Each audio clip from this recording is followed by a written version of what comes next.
আমি একটা ভেঙে দেখিয়ে দিই। দেখেন এই ভিডিওটা কতটা মজার আর জুসি হয়েছে। দেখেন, আসসালামু আলাইকুম ভিউয়ার্স। আমি এখানে অনেকগুলো দেখেন চিংড়ি মাছ নিয়েছি। আর চিংড়ি মাছগুলোকে আমি খুব সুন্দর করে পরিষ্কার করে নিয়েছি, আর চিংড়ি মাছের মাথাটাকে ফেলে দিয়েছি। আর আমি এই চিংড়ি মাছটা কত সুন্দর করে ফ্রাই করব সেটাই আমি দেখিয়ে দিচ্ছি। আমি চিংড়ি মাছটাকে মাঝখান থেকে ফেলে নিচ্ছি, দেখেন কত সহজেই সেটা আমি দেখিয়ে দিচ্ছি। ঠিক এই চিংড়ি মাছের লেজের থেকে জাস্ট এভাবে নিতে হবে। দেখেন এই যে কত সুন্দর করে আমি চিংড়ি মাছটাকে ফেলে নিছি।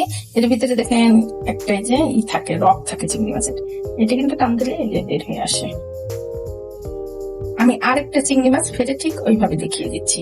একদম লেজের এখান থেকে নিতে ধরতে হবে, ধরে আস্তে আস্তে আস্তে আস্তে করে ফেলে নিতে হবে। ছুরি যদি বেশি ধার থাকে তাহলে একবারেই কিন্তু ছুরি দিয়ে টান দেওয়া যাবে না, তাহলে কিন্তু কি হবে, একদম চিংড়ি মাছটা দুই ভাগ হয়ে যাবে। দেখেন আমি যার একটা চিংড়িও ফেলে নিয়েছি, এই দেখেন ডক্টরকে ফেলে দিলাম। এভাবে করে আমি বাকি চিংড়িগুলো ফেলে নিচ্ছি। তো ভিউয়ার্স, একে একে দেখেন আমার সবগুলো চিংড়িকে আমি কত সুন্দর করে ফেলে নিয়েছি। এখন আমি চিংড়িটাকে মেরিনেট করে নিই। এখানে আমি আদা রসুন একসঙ্গে বাটা দিয়ে দিলাম, এখানে কাঁচা মরিচ বাটা দিয়ে দিলাম, আপনারা চাইলে লাল মরিচের গুঁড়িটাও দিতে পারেন। জিরে ভাজার গুঁড়ি দিয়ে দিলাম, হালকা পরিমাণে একটু গরম মশলা গুঁড়ি দিয়ে দিলাম, এখানে সাদা লাল গোলমরিচের গুঁড়িটাকে দিয়ে দিলাম, পরিমাণ মতো লবণ দিয়ে দিলাম, হালকা পরিমাণে একটু সয়া সসটা দিয়ে দিলাম, একটু লেবুর রস দিয়ে দিচ্ছি। মাছের যে একটা মাছ ফ্লেভার আছে, সেই ফ্লেভারটা কেটে যায় লেবুর রসের কারণে। আপনারা এখানে চাইলে সাদা ভিনেগারটাও দিতে পারেন, তাতে কোনো সমস্যা নেই। সবগুলো উপকরণ দেওয়া হয়ে গেছে। এখন আমি সুন্দর করে একটু মেখে এর ভিতরে মাছটাকে দিয়ে দিচ্ছি। মশলাগুলো মাখা হয়ে গেছে, এখন আমি মাছটাকে দিয়ে দিচ্ছি। মাছটাকে দিয়ে খুব সুন্দর করে আলতো আলতো করে ম্যারিনেট করে নিচ্ছি। আর হচ্ছে এই চিংড়িটা যখন আমরা এইভাবে ফ্রাই করবো, তখন এই লেজটাকে এইভাবে রেখে দিবেন, তাহলে কি হবে, দেখতেও সুন্দর লাগে আর চিংড়িটা একটু বড় বড় দেখা যায়। এবার খুব ভালো করে মেখে নিতে হবে যাতে মশলাগুলোর ভিতরে প্রবেশ করতে পারে। আর দেখেন এই সব চিংড়ি ভাজার ক্ষেত্রে কিন্তু খুব বেশি মশলা লাগে না, হালকা হালকা মশলা দিয়েই কিন্তু এই ফ্রাইটা করলে বেশি ভালো লাগে। আবার এই এক্সেস মশলা দিয়ে করলে পরে কিন্তু তখন শুধু মশলাই ফ্লেভার থাকবে, খেতে কিন্তু বেশি এটা ভালো লাগবে না। তো এই পর্যায়ে কিন্তু আমার মাখা হয়ে গেছে, আমি চিংড়িটাকে এক সাইড করে নিয়ে নিচ্ছি। ভিউয়ার্স, আমি ফিরে আসছি চিংড়িটাকে ফ্রাই করার জন্য। আমি এখানে একটা ডিম নিয়েছি, ডিমের ভিতরে একটু লবণ নিয়ে নিয়েছি হালকা পরিমাণে। এখানে আমি ময়দা নিয়েছি, ময়দার মধ্যেও হালকা পরিমাণে একটু লবণ নিয়েছি। আমি ডিমটাকে খুব সুন্দর করে একটু ফেটে নিচ্ছি। আর তার আগে ডিমের ভিতর আমি একটু পানি নিয়ে নিচ্ছি।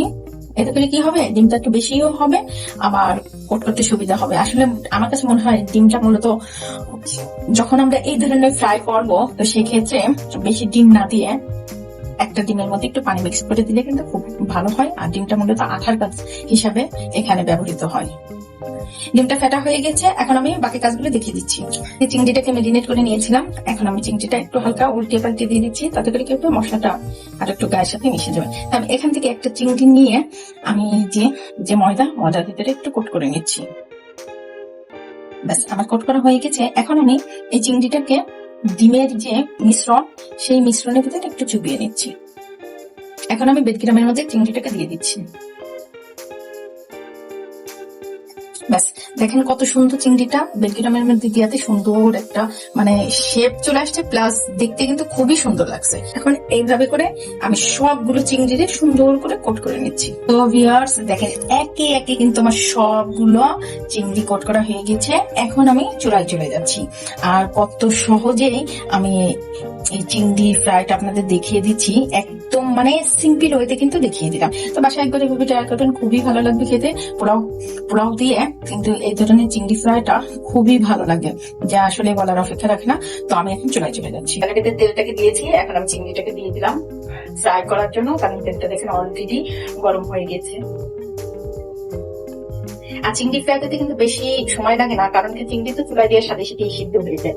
তো আপনারা যদি আমার চ্যানেলে নতুন হয়ে থাকেন, প্লিজ আমাকে একটা লাইক, কমেন্ট, শেয়ার করবেন, বেশি বেশি করে শেয়ার করবেন, যাতে করে আমার রেসিপিগুলো সবার কাছে পৌঁছে যেতে পারে।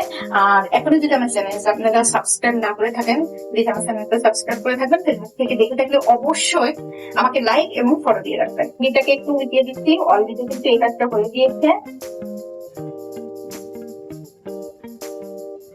এভাবে আস্তে আস্তে করে আমি চিংড়িগুলোকে ভেজে নিচ্ছি। তো ভিউয়ার্স, আমার চিংড়িগুলো ভাজা হয়ে গিয়েছে, এখন আমি চিংড়িগুলোকে উঠিয়ে নিচ্ছি। এখন বাকি চিংড়িগুলো ভেজে নিচ্ছি। তো ভিউয়ার্স, একে একে সবগুলো চিংড়ি ভেজে নিয়েছি। আমি ফার্স্টেরটা আমার একটু কড়া ভাজা হয়ে গেছে, পরেরটা একটু হালকা ভাজা দিছি। তো যেহেতু চিংড়ি, তো সেক্ষেত্রে কোনো সমস্যা নেই। ভিউয়ার্স, দেখেন রেডি হয়ে গেল আমার চিংড়ি ফ্রাই। তো বাসায় একবার এভাবে ট্রাই করবেন, আশা করি খুবই খুবই খুবই ভালো লাগবে। তো আমি একটা ভেঙে দেখিয়ে দিই। দেখেন এই ভিডিওটা কতটা মজার আর জুসি হয়েছে, দেখেন। আর চিংড়ি মাছটা এমনিতেই চুলাই দেওয়ার সাথে সাথেই সিদ্ধ হয়ে যায়। তো এই পর্যন্ত সবাই ভালো থাকবেন, সুস্থ থাকবেন। নতুন নতুন কোনো রেসিপিতে আবার সামনে হাজির হবো। আল্লাহ হাফেজ।